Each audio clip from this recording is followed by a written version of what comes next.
back to long-awaited episode of Everything LCS. I know, it's been quite some time, but just quick update. We had some difficulties the past weekend. Some storms are running through the East Coast right now. My power went out the day we were supposed to record, so we couldn't record that day. And then for Vega, the Friday when we were going to record, his Wi-Fi got blown out from the storm as well. So thank you, Spectrum. You know, I say we revolt against Spectrum. I sent a tweet to Kabe. Kabe and Zell liked it. I mean, Kobe and Zell both liked it, so they're gonna revolt against Spectrum. But yeah, so guys, sorry for the long wait. That's just what happened. I hope you all understand. I hope you guys have came back to listen to us for this long-awaited second playoffs episode. And we have so much to talk about because a lot has happened in the last 2 weeks. Yes. So, go ahead. Yeah, just a ton. We've got, I don't know, 5 series, I think, that went on? Six series. Six series. Jesus Christ, there's so much to talk about. Oh, man. All right, but so yeah, let's just get into it because there's so much to talk about. We just have to hit you with some hard-hitting analysis. Just kidding. We have Flaming in here too, as always. 5-head analysis. Yeah, so we just want to start off. We have of the first. We won't do the round 1 first. So we're just going to run through the teams. But so we're going to start off with actually the FlyQuest Golden Guardian series. Vega, how did you feel watching that series? Like, how did you feel about Golden Guardians? I think I have let you hype me up on Golden Guardians this year to where in my head I was like, you know what? Maybe they'll be really good in this series. And not to like jump ahead or anything, but we had watched, the FlyQuest series against EG, where I was like, okay, well, EG looks way better. So maybe FlyQuest and Golden Guardians are kind of on the same level. And holy moly, they got decimated. Yeah, they were not at the same level at all. Golden Guardians got blasted. And you really just saw the difference between just between the teams and the tiers. It was, and honestly, I feel if Dig got that spot instead of Golden Guardians, it might have been a slightly closer series, not just a straight up 3-0 on the FlyQuest side, but like just looking at how Golden Guardians was really just dismantled. Like out of what was it before before we started, the Golden Guardians only took 9 turrets. Yeah, out of the whole series. 9 turrets. That's less than what you can get all together. Yeah, in perspective, FlyQuest took 32. Yeah, FlyQuest took 32 towers. That just shows how much of a mismatch it was. Just on performance macro level, individual play. Just to compare, like Golden Glue died 12 times, and Power Evil only died once in the whole series. And FBI died 13 times. And Wild Turtle only died, well, not only died, but Wild Turtle died 7 times. You know, I mean, that shows the weakness on the bot side of FlyQuest, which we will get into later, that I feel. But it just showed how much work Golden Guardians really need and how, honestly, they weren't really prepared for this playoffs, or they just don't have the play style ready for these high stakes games. It was really a smashing. Yeah, I mean, game 1 was the closest of the series, and it looked like after FlyQuest, I mean, they ran them over in game 1. But after that, it looked like FlyQuest completely knew how to beat them. The next 2 games were progressively worse for Golden Guardians, and I don't remember a point in this series where I looked at any of the lanes and was like, okay, Golden Guardians can win through this.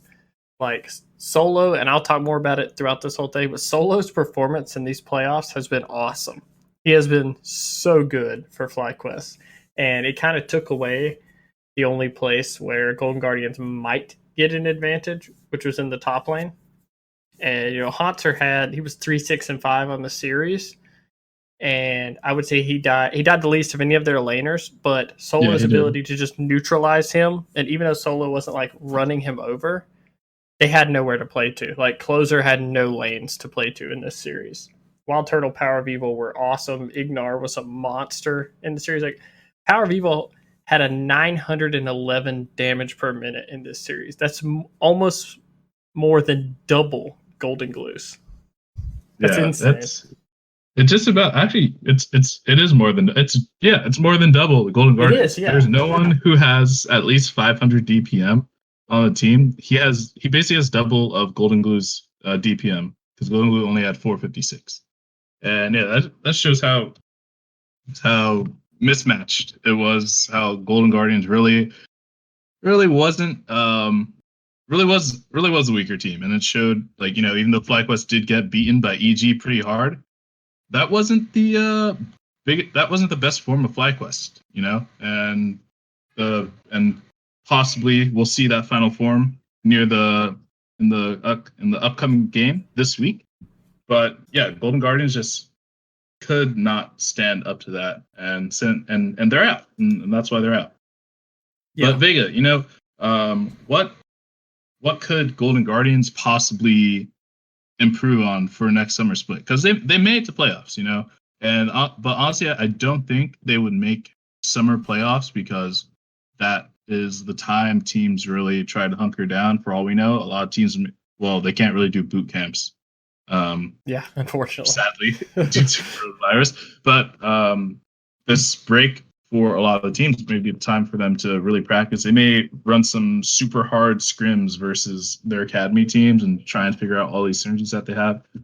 Teams may work to figure out like what they need to do to be better. So in order for Golden Guardians to possibly compete and contend in the summer split, because remember, in summer playoffs, you need to only be 8th to get into playoffs.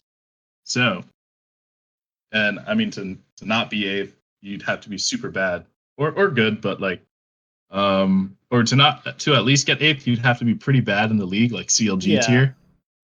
Team Liquid tier, Yes, CLG and Team Liquid tier. This split. It feels weird to say. Saying that. Yeah, super weird. TL trash tier. Holy moly. Man. Yeah, it's so it stings my tongue when I say it. Wow. Yeah, so what do you think Golden Guardians could possibly improve on? I feel one of their biggest weaknesses, they need to work on.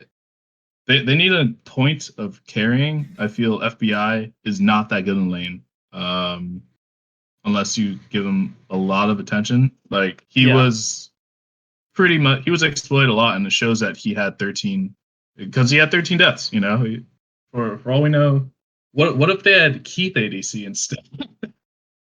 I don't know. Hey, they could try that. He's still an ADC. Remember, he won Academy Worlds twice. He did. But yeah, where do you think they could improve? I feel bot lane would be a point of improvement. Some honestly top and jungle synergy would be good because Haunter is a player that likes to be played through, and I feel Closer and Closer could get them head. Like they could maybe run the rare TSM style where they actually have Dardoch play through top lane and they win convincingly. Yeah. So I don't know. Where do you think Golden Guardians could improve before we move on to our next team? I kind of look at them like 100 Thieves was the split where they were kind of a developmental roster, and it was great that they made playoffs because no one really thought they would, and they kind of overachieved. But I think that for me, if I'm a general manager of Golden Guardians, I'm saying, okay, I clearly have a pool of talent. I have a playoff team. How do I push them over the edge? And the first place I'm going to go is support. I think that the experiment with these supports that are not supports, for me, it would be over because the second you played an aggressive bot lane who looked to punish FBI and who he got ran over. And I think FBI has talent, but like you said, he's not a great laner. He's a great late game carry, kind of like a Kabe or a Bang-esque player. Like a really good team fight. Yeah, and that's fine. You can build a team around where you don't play through bot early in the game and you get to the later stages of the game and win. Like, you can do that. But I think you can't do that with a support who's not experienced in at least laning. Like we said that, maybe Keith is the better laner. That's fine, but even then they were going like even. They won some games, but the game against Liquid jumps out to you. But now at the end of the split, you're like, well, was that crazy impressive? Because Liquid was a ninth place team. I would look to someone like maybe Diamond or something like that. Try to find someone who's a natural support who has experience to pair with FBI to where you can leave your bot lane on an island and not have to play through them. And like you said, play through the Haunter in top lane, because Closer shown you have a star on your team in Closer, but you need a lane to play through. Yeah, and I mean, you have a young roster that will gel. I mean, I don't think you make any huge changes to this team, but I think support would be the first place I would look. Yeah. All right, yeah, definitely. Like Diamond, definitely a good option for support. Maybe Liquid Joey. I know he's not on the academy team right now, but he has been on Team Liquid when they were that championship roster. He has been on. He played with Cody's son on EG before not EG, on Clutch Gaming before that Cody got promoted and Piglet got kicked. So yeah, they could definitely. So definitely in the bot lane area, they can improve, because it showed Golden Glue. People had their doubts. He had games where he did hard carry. Before playoffs started, he had 3 really good games. So it shows that it's in him to do that. So maybe this team could just focus on being a topside team, like strong mid jungle and top lane, and play through that, because I feel that's the way it could really work. But yeah, so moving on to the other team that got eliminated, we are going to our boys, 100 Thieves. I'm so sad. Aww. Yeah, they couldn't close out versus TSM. They almost did, though. The series was pretty insane, and was really a great shift from what we saw in the C9 game, where they got absolutely blasted by C9. They had 2 games were sub 30 minutes, and each game was the last game that they had was slightly better. They didn't lose at a plus 10k deficit, but yeah, versus C9, it showed just the 100 Thieves style is not a good contender for fast-paced teams like Cloud9, which I think is why they had such a competitive series versus TSM. Yeah, I agree. TSM does not punish you early in the game for making mistakes like Cloud9 will. Except for that one early game. Except for one. That was a mess. Yeah, but that's kind of like the exception, right? TSM doesn't normally do that. And yeah. We don't have to talk about the Cloud9 series that much, because honestly, it was just a shellacking. Yeah, they just got absolutely blasted. I mean, it was like, I was like, after game 2, I was like, I don't even know if I want to watch the third game, because I don't see this getting any better. But hey, they at least extended the average game time, because game 2 was 22 minutes, and it was a 14k deficit, and I was like, oh my gosh, this is Niski didn't even die in the series. Yeah, they gave him Zoe 3 times in a row, but maybe they were just practicing against the Zoe. They knew they weren't going to beat C9, so maybe they just thought, hey, maybe if we go against Niski's Zoe enough, we'll figure out how to actually play against it. They didn't. Set.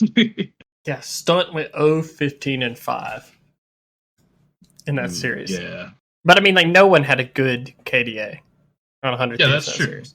But I feel dying that many times just shouldn't be that acceptable, and it just shows how many mistakes the individual players have. Like Meteos died 11 times that series. Cody's son also died 11 times. Stunt died 15. Someday died 9 times. He honestly was not having overall. He really didn't have a good playoffs.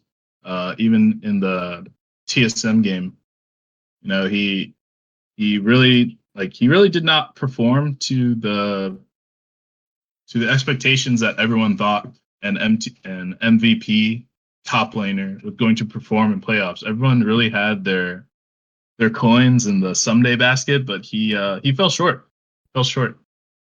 Yeah, I was pretty disappointed in that because I thought we talked about it in the last pod we did. The way that 100 Thieves could have upset Cloud9 was someday having a good series and beating Licorice. And in watching it, you were just like, there's just like a rift. It looks like. I mean, like he was getting solo killed in the TSM series at points. Yeah, It was just he rough got to watch solo him play like killed. that. Yeah, he was like it was either Set or Aatrox, and he got solo killed by Licorice's Ornn. He also got solo killed by Ornn again. Yeah, and then I didn't he get think, solo killed or by by Pantheon? yeah, Broken he Blade's got solo Pantheon? killed by either Pantheon or Aatrox or something. He got solo killed a couple times, which people really did not expect. Yeah, really rough series. And they picked MF Nautilus 5 games in a row. Hey, it was working, you know. If Stunt's gonna get caught out, might as well let him catch someone while he's getting caught out. That's Like true. That's true. Stunt died more in the TSM series than he did in the C9 series, but the difference is he had 36 assists in the TSM series and only had 5 in the C9 series. So, you know, just throw a rock at them. If they catch it, just throw the rock harder, I guess. That's what we're doing with Stunt. Oh man, like it was. I mean, that's how it is. You know, people, and I guess 100 Thieves really just used Stunt as bait because he'd go in, TSM would try and like gain advantage off of that, and then they just get on TSM for overcommitting to the ward of a support. That's just getting caught over and over again. I thought it was really weird, right? Because in this series, it was like the people I expected to not do well did well, and the people I expected to have good series didn't have a great series. Like Someday had a really bad series against TSM, but Ryoma and Cody Sun had really good series. Yeah, Like both of them Ryoma. played well. Yeah, Ryoma definitely surprised like a lot of people. Cody Sun, everyone was like Cody Pog, Cody One, all the worshiping Cody names were coming out, and I was like, yeah, there you go, there's Cody, because Cody Sun, we know he's an ADC that's each year he's competed in the LCS. He has gone to Worlds, Immortals, 100 Thieves, even though they didn't play him. Clutch Gaming, he's been to Worlds 3 times for each time he was in the LCS. So people know he is a player who can perform the way he needs to. Yeah. And it was really good to see him have this type of performance. You know, he went 19-7-33. I feel he greatly outperformed. He definitely greatly outperformed Gabe. Oh, that game not- 3 where he was like 9-0. I mean, he drugged it. There were points in that game where you're like, man, 100 Thieves is going to throw this game to TSM. And he's just like, no, absolutely not. I'm massive on MF. We're going to win this game. He's like, no, I have so much damage. Shut up and stop inting.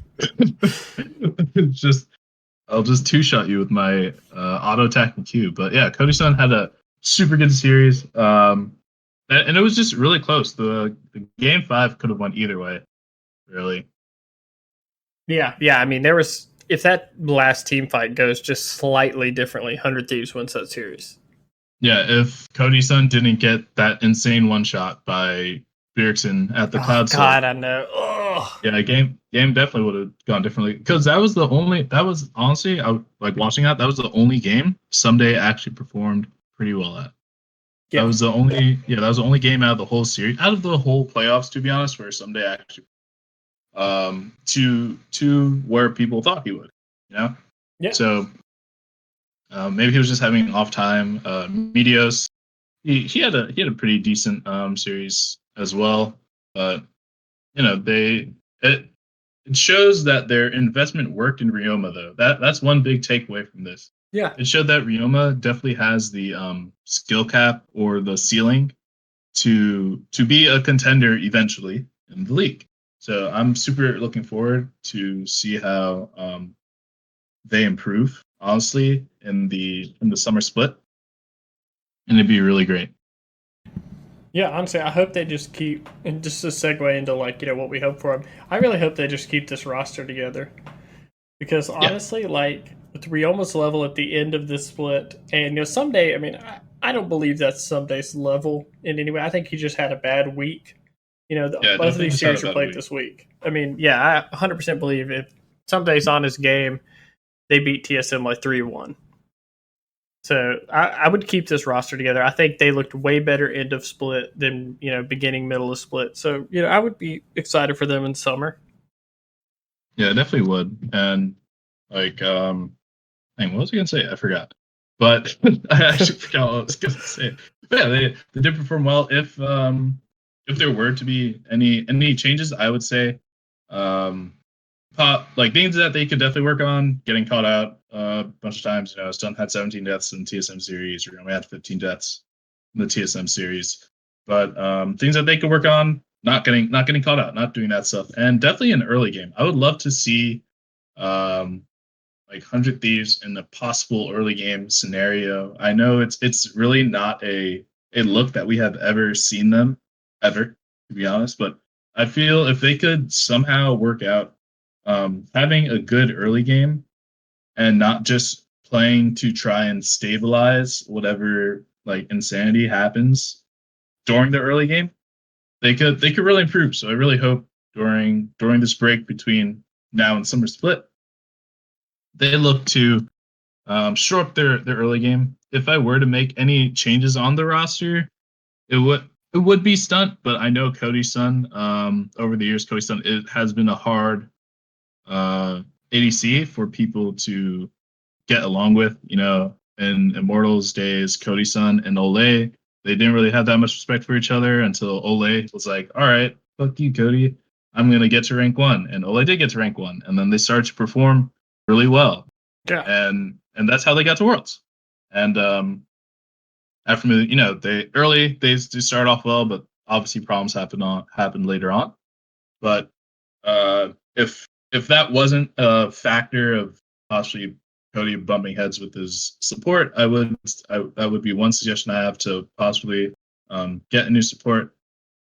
Just because Stunt he's been serviceable, but that's definitely a position that, if improved upon, could really elevate the team. And for Meteos, I can't even think of replacing him just because I know he is the vocal leader and he's like the one setting things up. But if he could maybe like polish his mechanics a bit more, maybe if we could see a Zac, if they ever decide to use Zac, that'd be a great champ to help control the early game. Yeah, I agree. I didn't like the draft and how they used Meteos in this series at all. Yeah, it was Sejuani, Gragas. I mean, they won the Gragas game, but it was like Jarvan, Sejuani. I really hate how they have these junglers who know how to like play and do what they need to do to win, and they just put them on the J4 Sedge duty. And speaking of the J4 Sedge duty, why don't we move on to the third team that got knocked out in TSM? I feel so bad for Bjergsen. Yeah, I do feel bad for Bjergsen. He really performed. I feel bad for Broken Blade. I just feel bad for the team. I don't know what they are trying to do at all. Like, I don't know why they don't try to use any of their players' like skills or abilities or advantages other than Bjergsen. Yeah, it really just doesn't make sense at all. Because they had the one game. Well, one thing that just really bothered me, they had the one game with. Let me exhale real quick. They had the one game versus 100 Thieves where they did the early game, like Broken Blade on Kalista, Dardoch on Rek'Sai, and they absolutely smashed that game. Like there was no content. They didn't have to worry about bot side because they had Varus and Kench, and they absolutely destroyed that game. Like. That was a TSM that you saw early on in the split where people were like, "Wow, these guys are so good." Yeah. And it's just like, why can't you just do that? Why do you have to have your star player be the one always dragging your team across the finish line? Because the comps that you have are not using the strengths of your players at all. Their inability to figure out the Rakan Zaya matchup in that best of 5 versus FlyQuest was like the most infuriating thing ever. Watching them be like, you know what, let's just let's just not ban Rakan. Let's just let Ignar have a champion that he has not lost on this season. Yeah, and Ignar was just insane. The freaking Zonia's hourglass. When I'm about to start doing that when I It's so use sick. Rakan. It's so It was sick. that's actually so tilting because he goes in, does all the stuff, then Zonia's cooldowns are back up, runs away. Like that was really smart itemization by Ignar, and it's honestly not something that you see by players anywhere. To be honest, not thinking about what items could give you the advantage in the fight. But yeah, Ignar was just completely insane that series, and the fact TSM did not ban Rakan like so many of those games, and the salty runback. How could we forget the salty Oh yeah, the runback? salty runbacks. Oh my Oh gosh, man, yeah. yeah, they let the salty runback go through twice in the 100 Thieves game and in the FlyQuest game, and then they lost Both the times. following game. Oh, Both times. Both times. Like they it didn't even occur to them when FlyQuest was like picking the exact same champs again. They didn't go like, hey, let's ban out this. Like, Jesus. I don't get it. I just don't get Yeah. it. The TSM logic is counter logic, actually. They have adopted the counter logic mindset here because they could be such a good team, but they're just never using any of the advantages, and it's just really sad. Um, because and then in the FlyQuest game also, how they had the Rek'Sai versus the 100 Thieves game. Yeah, they pulled out the Elise Renekton, and they won that game in 24 minutes. Yeah, they blew him out. It was insane. It was like, Yeah, oh hey, guess what yeah, else? They picked Rakan. They took a yes, blue side. They picked Rakan first pick and said, okay, we're going to take Ignar's best support away. We are going to play it, and we are going to be aggressive. And then what do they do in Game 5?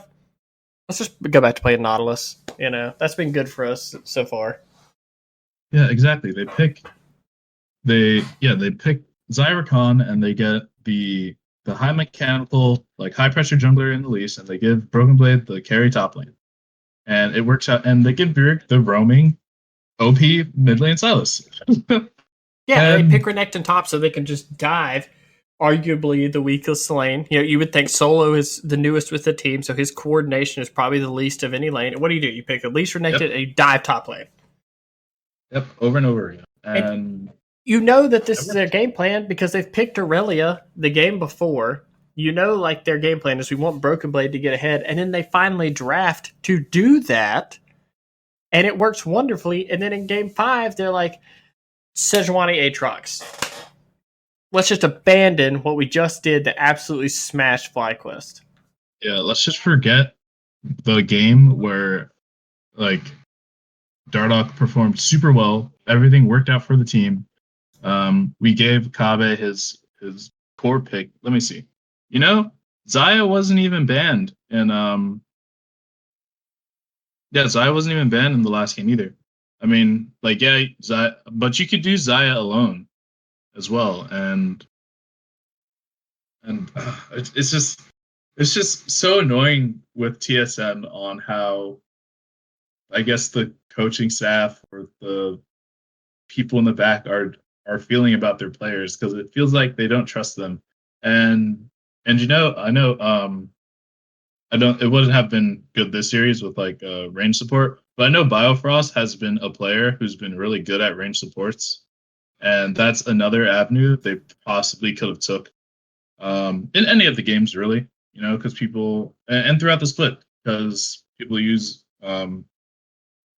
Braum, people use Tan Kench, and range supports are a great counter to that, as we see in like LCK and LPL. They're the ones who are just that out and using these range supports. And yeah, it's just frustrating seeing how it just feels the TSM coaching staff doesn't trust their players' abilities unless it's Bjergsen. Yeah, that's how it feels. But even like Bjergsen, like he gets. I mean, I love Bjergsen Zillion, I do, but like, come on, man, FlyQuest's best player is Power of Yeah, Evil. You yeah, can't. like that wasn't the game. to pick a Zillion. Yeah, because like you're essentially saying like, hey, I'm Bjergsen, I'm gonna play to let somebody else carry on my team by playing Zillion, and I'm gonna let PoE play Azir and farm up in lane. And guess what? They got the late game, and Azir is like one-shotting people because he's like a 300 CS Azir, and Zillion is reviving Aurelia in the middle of 5 people, where she's gonna get blown up again. Yeah, like and you know where they were trying to get at, like, you know, hey, focus with Broken Blade, but you could like the bot lane won't be able to help Broken Blade in the scenarios. You needed another dive buddy. Honestly, you had two dive buddies. You had Aurelia and Jarvan. You legit needed one more or someone to like help out with the damage as well to actually make that comp work. But just Yeah, it's like also wasn't something that they want to try.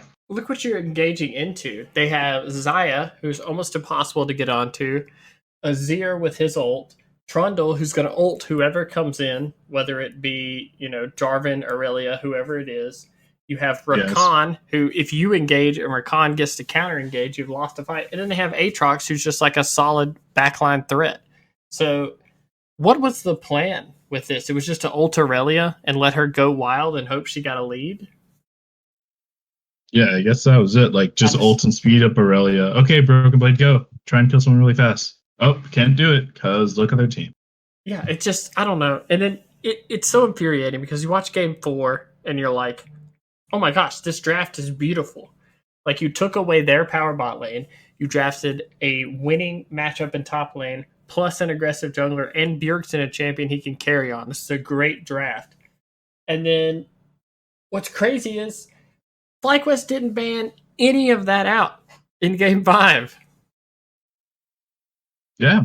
I mean, they could have ran back the same lineup they just won in 24 minutes with. Yeah, they banned Senna, Tamkench, Kalista, Zoe, and LeBlanc. And then TSM banned the Rakan. You know, like, yeah, it's like you first picked Rakan last game and won in 24 minutes. So I guess their thought is that I think they're red side last game, so they banned Rakan. But even with banning Rakan, that's not the reason you won that game. You won that game because Elise and Renekton ran over top lane. Yeah. Like, that's why you're able to win the game, because you had that pressure. You know, they had Kabe on a comfortable pick, you know, on Splice in EU. I mean, in LEC, that's what he went. You know, bread and butter. It was like Kai'Sa and Xayah all the time last year, and that's what he performed on because he's one of the players who, you know, play safe and can go even or do his job. And TSM just doesn't understand their strengths. It's just really sad. And that's why they're out. I mean, they got out drafted in this series. They did. I wouldn't even say that they got outperformed by FlyQuest because, like, TSM could have won the series. Like, I don't think that TSM's players were worse than the players on FlyQuest. Like, I mean, I don't understand putting Dardoch on Sejuani in a game 5 after he's had such a good game on the Elise, like, in the game before. And then what was it? You have Aatrox, and Aatrox is a champ that we know Broken Blade could carry on. It's not like Aatrox is a set, isn't the hard lane. You can definitely get the advantage there, but they choose a Sejuani when Centaurn gets the Olaf. Like, and Centaurn took over the game basically with that pick. I don't get it. I don't understand. Get me out of this nightmare that is talking about TSM. Get out of this TSM timeline. All right, but before we get off of that, I guess the only thing that we could say we want to improve on is the coaching. It's the coaching staff. Yeah. Like, please figure out what the hell you want to do with your players, what the hell you want to do in draft, because you have 5 talented players, and all of them have their strengths. You have Broken Blade, hard carry potential, can absorb pressure in lane, can be what it's just a rock, honestly. Like a rolling boulder, to be honest. Yeah, Broken Blade, basically a rolling boulder. You have Dardoch, a high mechanical jungler who can take over the early game and can perform very well. You have Bjergsen, just Bjergsen. Kabe, reliable backseat AD carry. And then you have Biofrost, who's good at engages, good at mage and range supports, just an overall good support, to be honest. And they're not utilizing any of them in a effective way. So coaching staff, please get shit together. Yeah, That's all we want. This team has so much potential, and we've talked about it all year. That we were like, okay, TSM could be the second best team in the league. They're as good as any of these other teams, except for Cloud9. It's so disappointing to see them, especially lose a series like this, where you're like, they didn't even have a chance because their draft is so bad in this series. I mean, like, if they had just gotten outplayed, it's like, whatever. You know, the other team was just better. But you have to walk away from the series. And if you're a TSM fan, be like, we could have won this easily. We could have won this series. Yeah. Oh, and just one more thing. The game 4, Bjergsen and Botside never died, and Dardoch only died 3 times. Yeah, it was a stomp. It was an absolute smashing in game 4. Yeah. Like, I just hope in the summer they figure out how they want to play and what they want to do, or else they won't make it to Worlds. And I know they want to get to Worlds, but if they don't figure out like how they want to play, they're not going to make it to Worlds, and they probably won't even get the spot to the title. It'll just be a rerun of last summer. You know? Yeah. I feel like they just have to utilize Dardoch, and they haven't. This whole split, they really haven't. They've used him well in like 3 games. And legit, the only reason they couldn't get certain wins early on is because their late game was trash. Meanwhile, their early game was just like smashing because Dardoch knew what he was doing, and now they have him on Sejuani J4 duty, which clearly are not champions that he wants to use. No. Or can perform on to the way that he can. I could not agree more. But enough of flaming TSM and how terrible their coaching staff is, because we always knew that. Let's go to our boys FlyQuest, you know? These guys have been great. They've just been a joy to watch. Absolutely. Just a joy. Yeah, they have. I love watching this year of FlyQuest with the new branding, their team, their identity, everything. I mean, they got kind of smashed ESDG,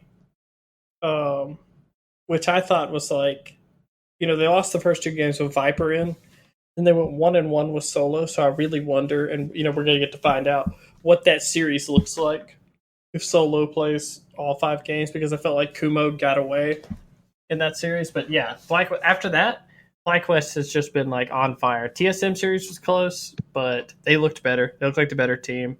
Their coaching staff was really good.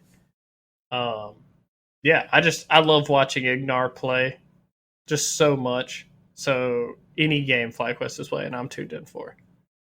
Yeah, just Ignar has been insane this split so far. I honestly feel he should get MVP.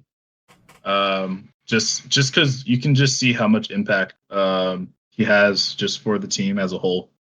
Like he is the key player. It's like, yeah, Power of Evil is Power of Evil and dishing out all this crazy damage, but the way Ignar has been like fighting engages and getting all these flanks off, it's just been really instrumental into the way FlyQuest is playing and how they're getting these wins. Like in the EG series, yeah, they got blasted, but it did show, in my opinion, one weakness that they have, especially the Talia, when EG ran Talia Pantheon.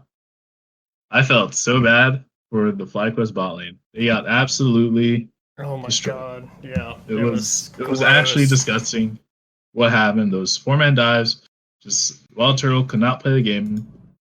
Now, after watching that series, I was like, geez, it made me feel like, geez, Wild Turtle should retire.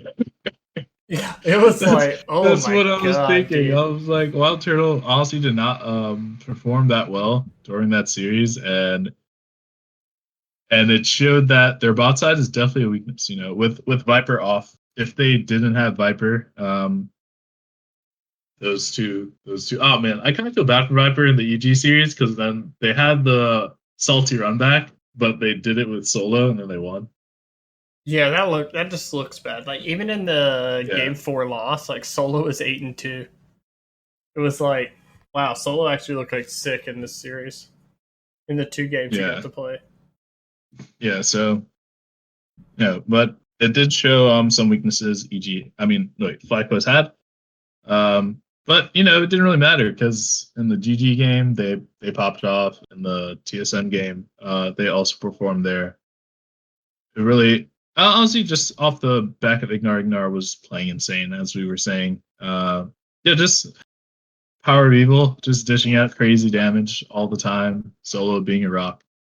I can't wait for the rematch that they have versus EG. Oh, it's gonna be sick. I'm super excited for that. Yeah. In order for FlyQuest to win, what do you think they have to do? What do you think they will need to do to get this win? Because EG bot lane is like pretty stable, and like I feel mid lane maybe kind of even. Like Duke maybe like slightly coin flippy. Not so much anymore, but it seems like almost even. Yeah, I think both of them are 2 of the top 3 mids.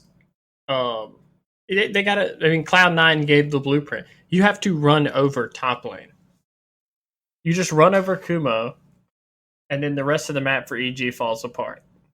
Like we saw it against Cloud9, and we'll get into that series more. But Viper could not run over Kumo. He couldn't do it. Like Kumo was able to just like stabilize and be fine and let Svenskeren and Jizuke make plays with their bot lane and get ahead.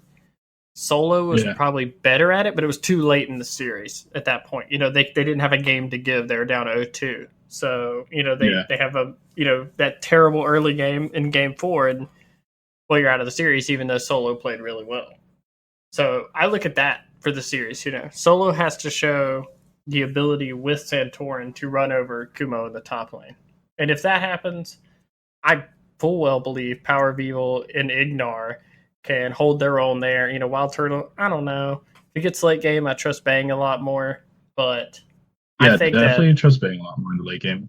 yeah, I don't think FlyQuest is outmatched in any way in this series. Like, I think they could win this series. It would not surprise me. I do think it'll be really close, much closer than the first time around, but I didn't really think the first time around Power of Evil looked that bad. It just looked like their bot lane got smashed, and Viper was a non-factor in 2 games. So yeah, I think you have to play through top. I think you have to play through Solo, and let Power of Evil do his thing in mid lane to nullify Jizuke, and then pray that your bot lane does not get too far behind. Yeah, because looking at the game, like they versus the EG Fly first game, they banned Rakan in game 1, game 2 they didn't ban Rakan, and I mean Viper was still playing them. Game 3 let Rakan through, they won. Black was won, and then they banned Rakan again the 4th game. So I feel they definitely will not let Ignar get any hand on the Rakan this series Wow, unless they decide to run. I don't know. Has Zazel used Leona? Like, has Zazel been good at Leona? Even though for some reason Leona has just like fallen off of priority for some reason. Split. I guess scrims aren't going that well. I don't think I've seen Zazel play a ton of Leon with this split. Let's see. No, he doesn't have. Well, in playoffs, he doesn't have any games on Leona in playoffs. He's played almost a ton of Nautilus. One game was Set, Tom Kench, Tark, Braum, and Trundle, which is pretty cool. Yeah. I like the So Set support. yeah, which is pretty good. I think set support. Actually, no, set support wouldn't be that. It could work versus Rakan, but I don't think it'd be as good as like a Leona support would be. It's a lot better in the But Nautilus than it is. Yeah. yeah, it's a lot better in Nautilus than it is to Rakan. So I don't think unless EG brushed up on their Leona for Zazel, there won't be any Rakans being let through. But we know Ignar has a huge pool in general. He uses the Braum, he uses the Thresh. He whipped it out the TSM game. So yeah, it'll be definitely a very high contested series, and super looking forward to it. Yeah, But who wants to move on to get slaughtered by Cloud9? yeah, Just kidding. they, I think. what I think. actually? Go ahead. Oh, go ahead. Go ahead. No, you go ahead. I think we actually did get, and I'm really happy because a lot of this playoff format I've liked a lot because I feel like we really did get to the best 3 teams are left. Because I thought, FlyQuest throughout the season we kept saying maybe they're the second best team, maybe they are, and then EG kind of surged at the end and looked like it, and they play each other. EG beats FlyQuest, but then FlyQuest runs right back through the losers bracket to play EG again. And you're like, okay, cool. So these really are the 3 best teams because EG only loses to Cloud9. And FlyQuest shows clearly they're better than the other people in the losers bracket. And I'm just like, I'm really glad we have a losers bracket now so we can definitively say, oh, well, of course, 100 Thieves was a top 4 team. They just happened to play C9. Now we can say, okay, well, no, they weren't. They lost to TSM. We can definitively say now. It's just nice, man. It's just so nice having a losers bracket. Yeah, it's really nice being like, hey, we have the definitive top 3 in North America right now. Yeah. And honestly, all of them, the games that they have played, they don't look as bad or disoriented as the whole split has looked. It's really just fantastic to see. And what was I going to get at? But actually, no. We'll talk about that at the end. But yeah, let's go on to EG. The boys in Navy. Woo! Top 3. Navy Called it. Geniuses. Top 3. All right. Yeah. Okay. Whatever. You kind of called it. I had them 4th, but whatever. I'll take it. I'll take it. Yeah, they had a great series. I mean, they only played against Fly and C9, but so far their games have been pretty good. They managed to take a game off of C9, which I thought was pretty impressive. The second loss C9 was given this split. Yeah, that was impressive, and I did not think they were going to get a game in that series. Yeah, definitely didn't. But they pulled it off. It was the Poppy for Kumo. Another stabilizing pick to make sure that he doesn't get run over too hard. Sick pick. I love that pick. Yeah, and they took away the Zoe from Niski. Just really, which is really important there. Zoe is such a... Actually, geez, Jizuke, I'm looking at the stats here. Jizuke did not have the best series. He fed that series. That series was a mess. Yeah, he definitely fed that series. He was 5-19, 16, and then Niski was 19, 6-40. Definitely didn't have the best showing there. But the bot lane, with Bang and Svenskeren, the rest of his team did show up, and even though Kumo was attacked pretty hard multiple times, they showed that they could possibly compete. And even the win against C9, it was a sub 30 minute. They beat him in 27 minutes. Yeah, which is impressive. It's really good to see that. And I guess that was a game Blackboard and Pantheon, and really neutralized them, I feel.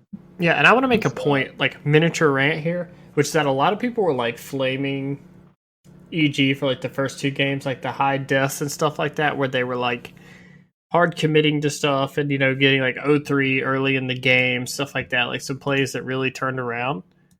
But I like the way they played this series better than I like other teams that have played against Cloud9, 100 Thieves, for instance, as a comparison. Yeah. Which is that EG, when Cloud9 made a play, they weren't just oh, okay, I guess we just lose that play.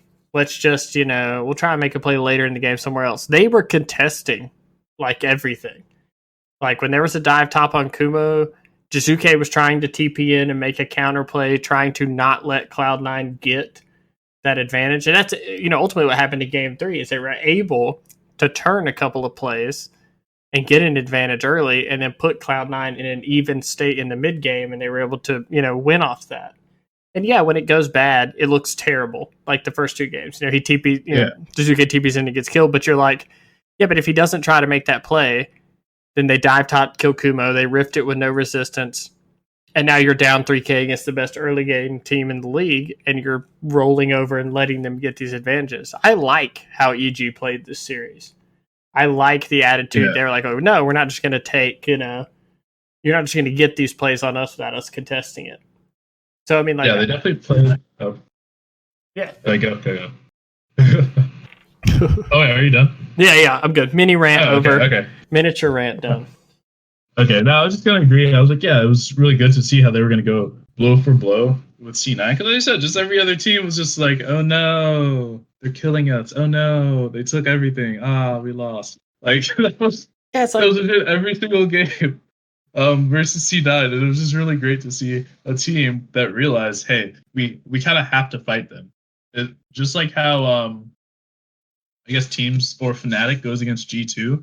Fnatic and G2 games are insane because they're legit always like, oh, you're doing this play, all right, we're doing this play too, and it's just and it's really high level. Like, I mean, this isn't to the same tier as Fnatic versus G2 games because those outplays are like super high level, going back and forth, and the games are super hype, and it was just really really good to see teams try and like do that, try and contest with Cloud9 and what they try to do. So EG looking super good, and I'm super looking forward to the FlyQuest versus EG series. I wonder how. I'm really curious about how that is going to go, because completely different top lane, and it's just exciting, super exciting to see.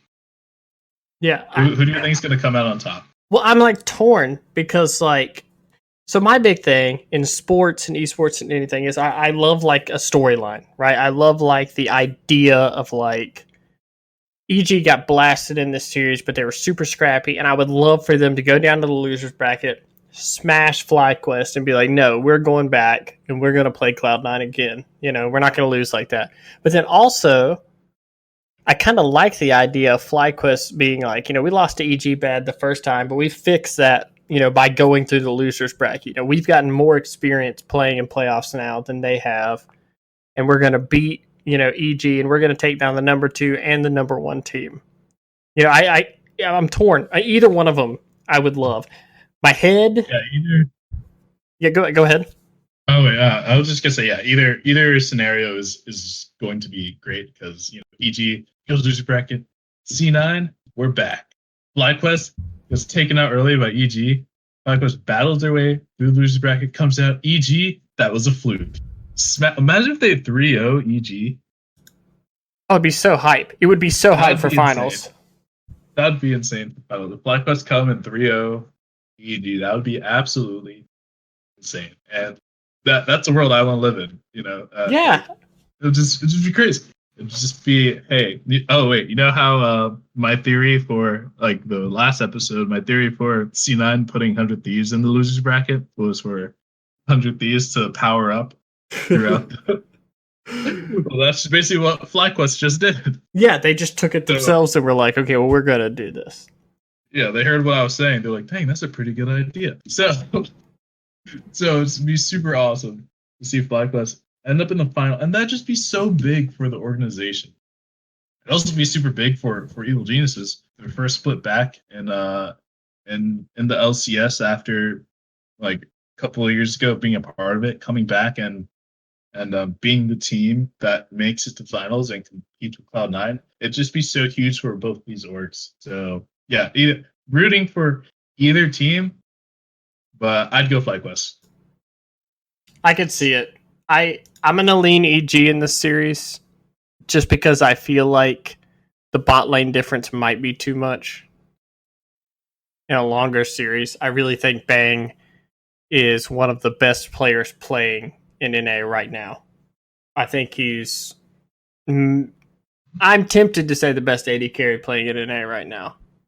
Best AD carry? Really? I'm tempted to say. It's tough to read because Cloud9 is so good that it's tough for me to get a read on how is Finn individually that good or is Vulcan that good? Well, Vulcan also got Cody to world. Like Cody looked like a god with Vulcan. That's what I'm I'm gonna saying. say Vulcan's that good. And like, That's Bang great. has Zazel, who everybody was like, God, Zazel and Sneaky were terrible at Worlds last year. So I'm like, if Bang is this good with Zazel, then how good is Bang? Because even in the C9 series, he didn't have bad stats. Yeah. Yeah, you're right. I mean, so I'm tempted. I'm not going to say that because I think Sven is first team All League AD carry. He was amazing this split, and he played exactly what they needed on that team perfectly.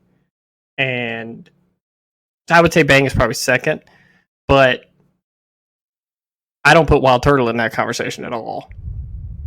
Yeah, no, definitely. Wild Turtle, like I'm pretty sure there have been multiple episodes where I have campaigned for Wild Turtle retiring and giving up like his position to someone. I'd love to see like if FlyQuest were to improve like next year. Obviously, they're going to stick with the same team for the rest of the split. Yeah, For the rest of the year, like I feel like they're probably going to go into summer with Wild Turtle too.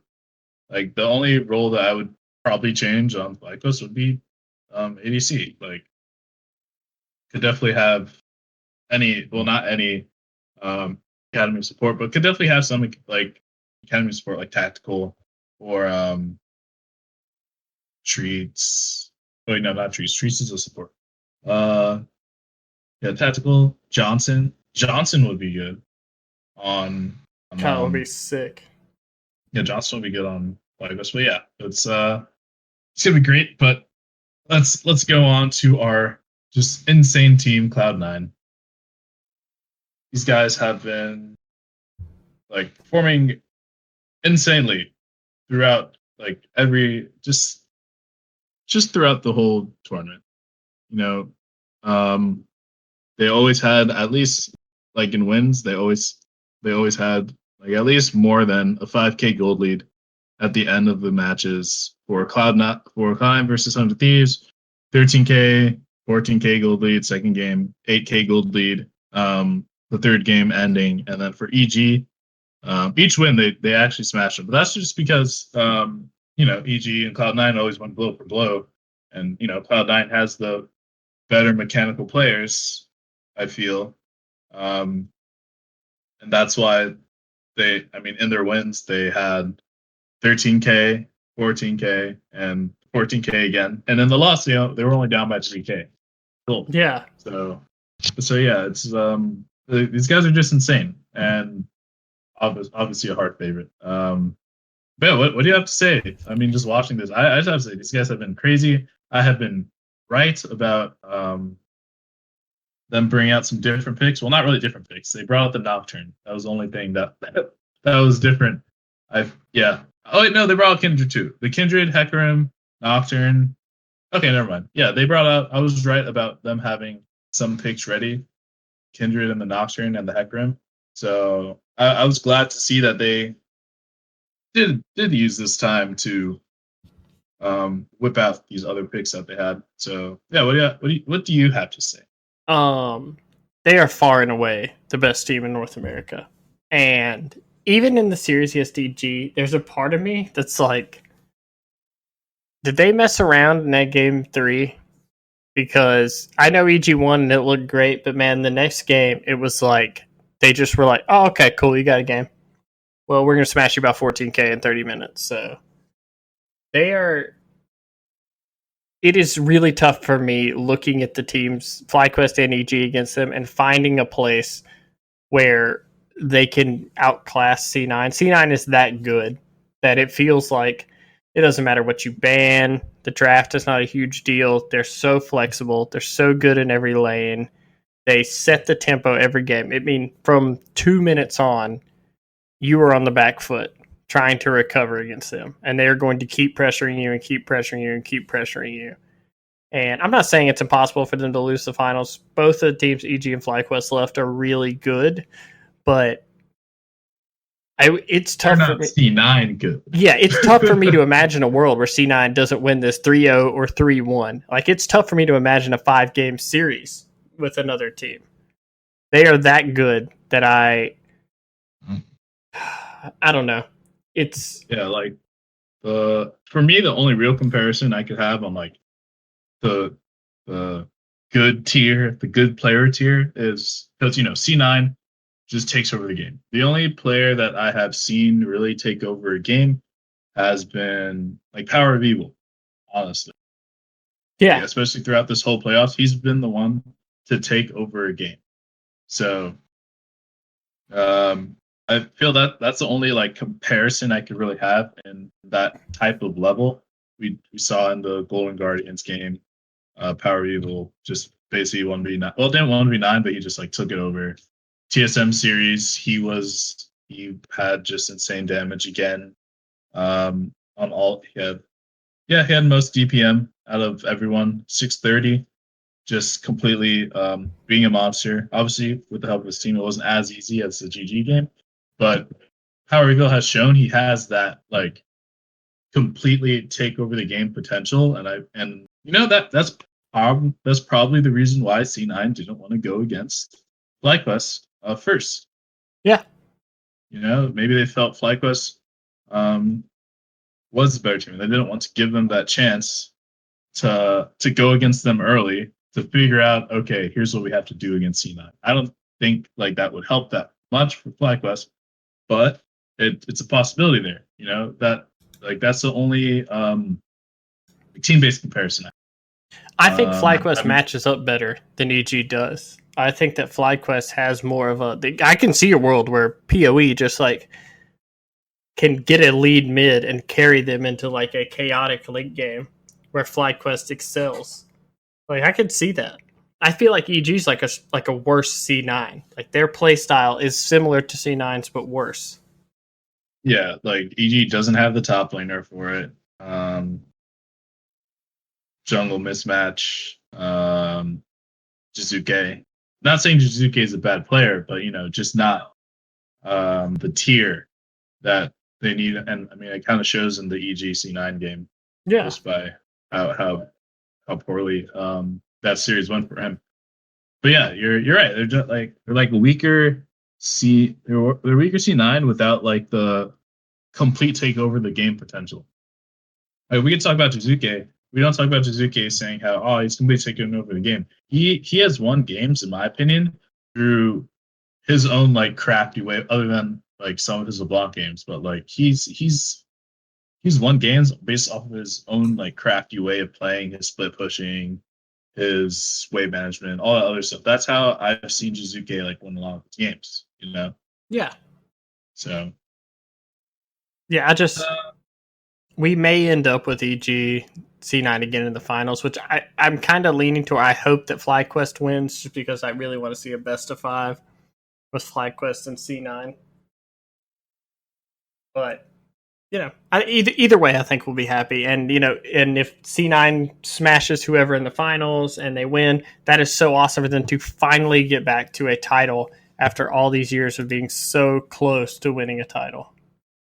Yeah, it'd just be insane because I started watching LCS when C9 got their first title, and then they just haven't won since then. So I may have cursed them by watching, but wow, it'd just be really good to see them win. I'd love to see these guys win. It'd just be an insane time, and it'd just be great. Another banner. It's always great to see another banner that's not TSM. I guess not TL. People are getting tired of seeing TL win, obviously. It's just always good to have those new champions. Yeah, I'm just happy to have somebody new in the finals, too. We're going to have either EG or FlyQuest. Neither team has ever been in the finals. Yeah. That's pretty complete new. Yeah, it's just a new, and that starts a new journey for these like quote unquote new orgs. I mean, FlyQuest isn't really new. I mean, I'm gonna say FlyQuest is new just because they're rebrands. This is a new org to me. Well, yeah, I mean, they came in same time. They're like 1 year older than Golden Guardians. But if you're like a Golden Guardians now or 100 Thieves or one of those teams, you can look at the FlyQuest model and say, hey, that's one of the big 3 that has a lot of success building a team. There's not that many stars on it. There's not really a star on the team. I mean, PoE kind of, but I mean, it's not like PoE was like a Bjergsen, Jensen tier star.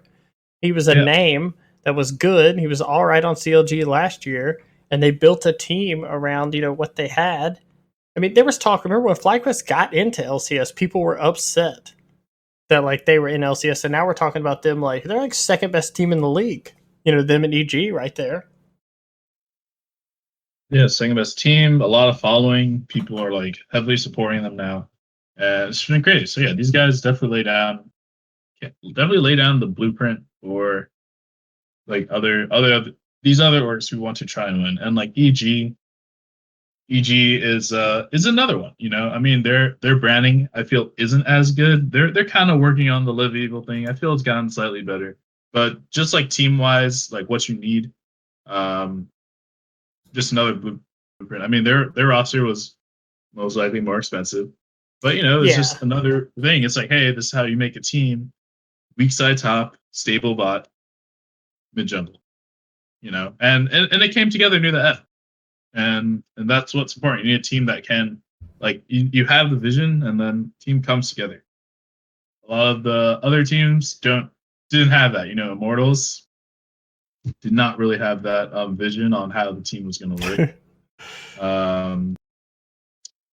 Can't really say CLG. I mean, there's nothing to say. Yeah, it's just kind of CLG. Yeah, there's too much to say about CLG, but I definitely feel they also didn't have that power their roster, anyways. Yeah, I can't say TL because TL's not a mess, but TL has their formula, but it didn't work out. But yeah, it's just super good, super refreshing to see these new teams compete. As hyped at the semifinals is this. I feel this will be really good for both of the teams' branding. Probably get so many fans just from their play. They probably already have so many fans already, so it's super great and super good that this has happened. Yeah, but I just have a question for you regarding Cloud9. Shoot. Do you think Cloud9 could beat G2 right now? Yes, I do. Yes. Yeah. Oh man, you heard it here first, because I thought the same thing actually. I was thinking watching the G2 game recently, Caps had definitely better performance. It's most recent best of 5 versus Origin, but I definitely feel C9 could beat G2, and I just want, after all this, I just want a C9 versus Fnatic best of 5. That is all I want. Me too. So bad. I just want it to happen randomly over the break, because MSI isn't happening right away. So Riot should just get a private island and have MSI there. Yeah, come on, Riot. Yeah, come on, Riot. We know you have money from that new luck skin. Don't lie to us. Don't do this. But yeah, it's I'd love to see that. This is one thing I really want to see. But yeah, so I just want to add that little tidbit just to leave you all to think on. Is there anything else you want to talk about, Vega? No, I think that's good. If it's championship weekend, man, I'm hyped. I'm super hyped. We got a bunch of good games coming. We got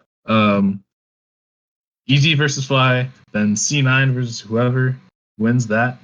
And then, we don't talk about LEC, but LEC is going to be hyped too. You guys should tune in for that. We have Mad versus G2 rematch. I think G2 is going to destroy Mad because they're angry. And then there's going to be G2 versus Fnatic, which is going to be insane. So I hope all you guys tune in to all these games, enjoy it. Tune in and wait for our next episode. As I said, sorry for the long wait. We had our problems, but I hope you guys sat down and enjoyed it. And tune in next time.